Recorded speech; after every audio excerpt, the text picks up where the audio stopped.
Oi, meus amores!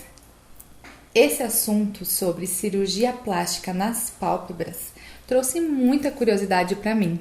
E eu tenho umas perguntas técnicas para te fazer, doutor. O que é cantoplastia?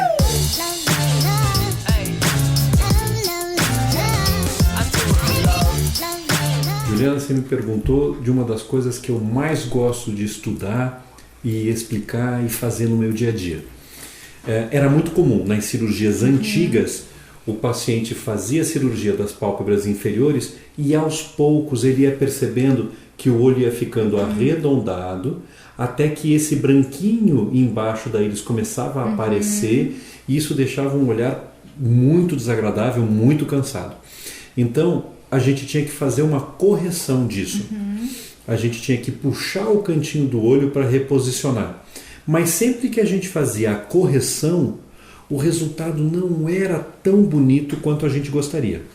E hoje surgiu essa técnica, já de algum tempo, chamada cantoplastia. No momento em que você retira um pouquinho de pele da pálpebra inferior e também um pouquinho de gordura, você aproveita para posicionar melhor o canto do olho. Você sabe que o olhar fica mais bonito se o canto externo tiver um pouquinho mais alto do que o canto interno. O olhar que você tem hoje, aos 30 anos e jovem. A gente diz que esse olhar é amendoado, é um olhar mais feminino. Então, nessa cirurgia, a gente posiciona o canto do olho, fixa o canto do olho na posição correta, e aí, mesmo que você tire um pouquinho de pele e gordura, o olho vai ficar sempre na posição correta. Isso tem uma repercussão não só estética, ele não fica só bonito porque foi feito isso, mas o paciente também tem um movimento de piscar melhor e uma lubrificação melhor. E doutor, é muita gente que tem esse tipo de... Eu não sei se pode dizer doença, é uma doença, não é? Na verdade, em função do envelhecimento e da flacidez da região, o médico deve examinar o paciente antes da cirurgia e pesquisar se existe a flacidez do que nós chamamos de tendão do canto lateral. Então tem um tendãozinho aqui que mantém o olho em posição. Na consulta dá para fazer testes e pesquisar.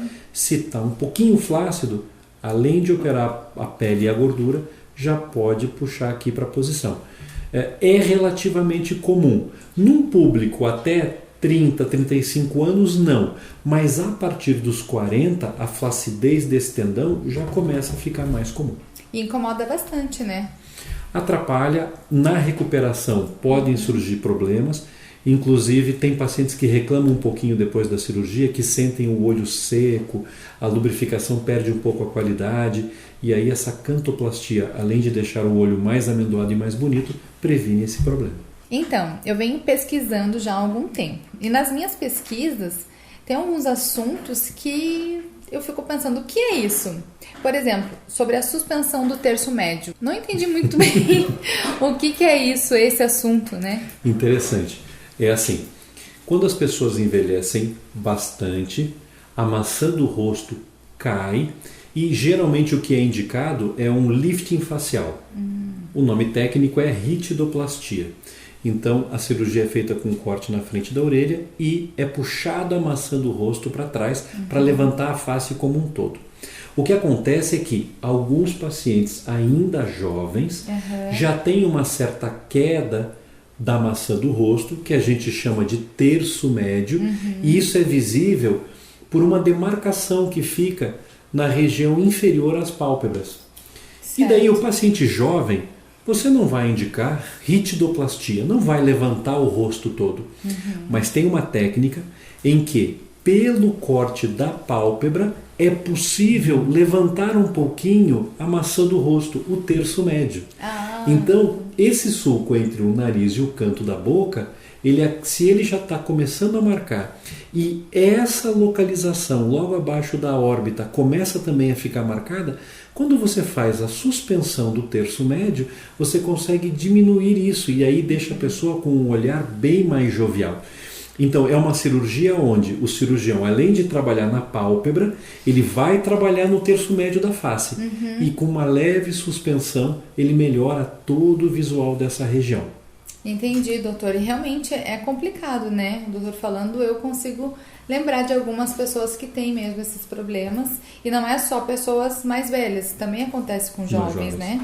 E uma coisa muito bacana, eu tinha comentado um outro dia sobre a perda de volume da maçã do rosto. Quando o paciente faz na cirurgia a suspensão do terço médio e depois de 30, 45 dias de recuperação, um pequeno preenchimento na região da maçã, ele praticamente rejuvenesce muitos anos, mas muitos anos.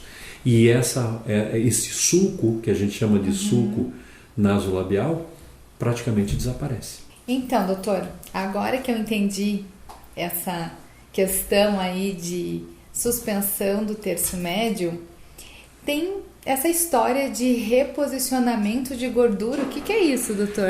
Esse é bem curioso. É uma coisa muito lógica e muito inteligente, que é o seguinte: a gente às vezes forma um pouquinho de olheira na pálpebra inferior e logo abaixo vem essa depressão, que é o caminho da lágrima.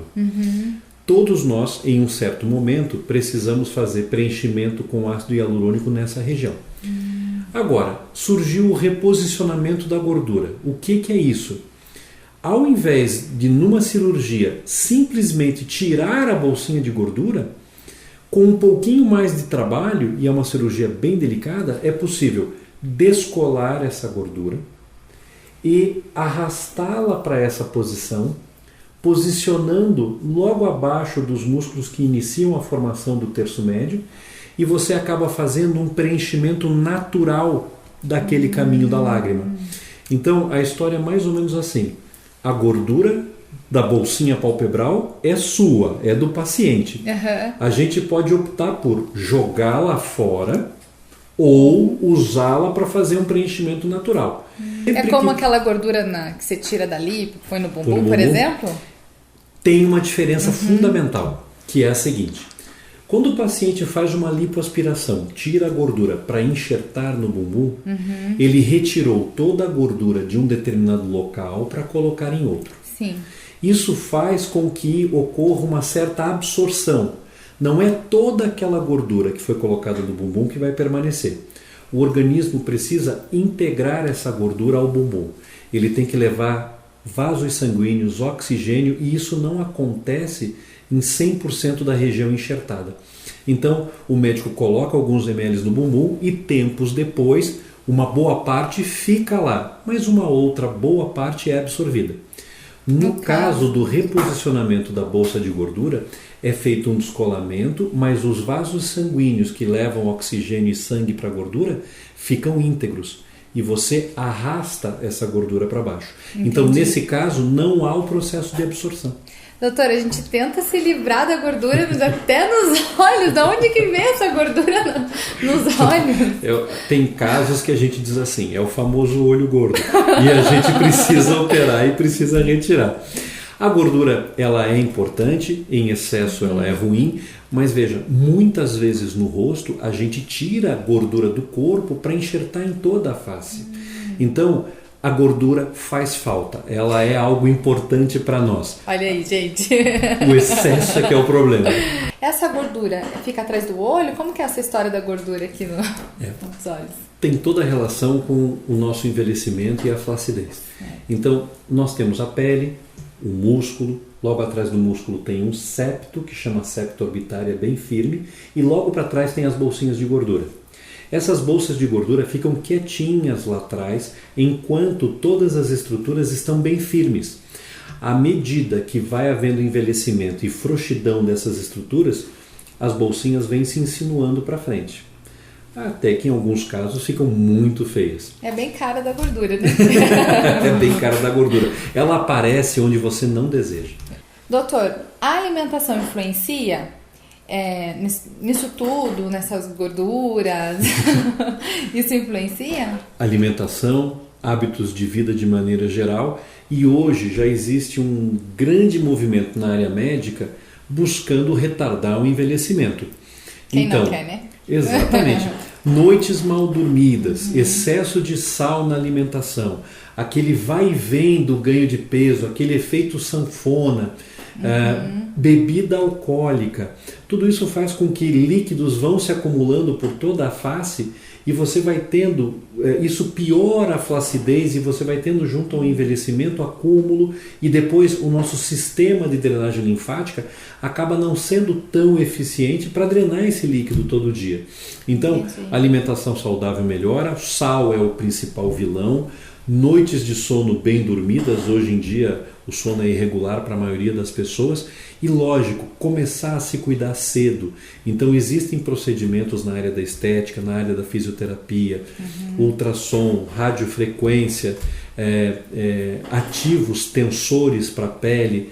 São várias pequenas coisas que cada uma do seu modo ajuda a manter a região saudável e evitar que essas bolsinhas de gordura venham para frente antes da hora. E muita água também, né, doutor? E muita água. Uma questão interessante sobre a água é assim: qual é a água mais saudável para o consumo do ser humano? A água que nós temos hoje fornecida nas torneiras tem uma grande quantidade de cloro, não é uma água em muitos lugares tão saudável, a gente tem problemas com saneamento. A água mineral ou a água filtrada para o restante da população é uma solução positiva. Porém, a melhor água, a mais saudável, é a dos alimentos. Então, se você me perguntar, doutor, eu preciso tomar 3, 4, 5 copos de água por dia? Não necessariamente, se você comer alimentos ricos em água. Então, quando você pega um alimento e coloca no micro-ondas, você vai destruindo a qualidade da água desse alimento, porque ela é cozida na água do próprio alimento. Quando você pega esse mesmo alimento e coloca para cozinhar numa água normal, no fogão, você não danifica tanto a água que está dentro do alimento. Essa água que é coloidal, rica em vitaminas, rica em nutrientes. Então você vai perceber o seguinte: se você, durante um dos seus dias de trabalho, tiver acesso a frutas, verduras, muita legumes melancia. E etc., melancia também, você vai ter uma dieta mais rica em água do que simplesmente tomando água durante o dia. Mas não substitui a água, né? Tem que tomar água. Não, tem que tomar água, mas essa água dos alimentos é superior. Doutor, muito obrigada. Nossa, eu tô saindo daqui muito emocionada. E com todo esse conhecimento, eu acredito que quem está me assistindo também sanou várias dúvidas que tem. Juliana, é um prazer. Eu adoro compartilhar esses conhecimentos. Você sabe que cirurgia das pálpebras e harmonização facial são a minha vida. Se você tem mais alguma dúvida e quer nos perguntar mais alguma coisa, deixa aqui nos comentários que a gente vai ter muito prazer em te responder. Doutor, como que as pessoas podem te encontrar? Elas podem acessar o meu Instagram, dr.rogerioleal. Como você sabe, eu sempre compartilho todas as minhas coisas, minhas dicas com você. Então eu vou deixar o telefone da clínica aqui na descrição do vídeo, se você quiser saber mais. Te vejo no próximo vídeo. Beijinhos da Ju!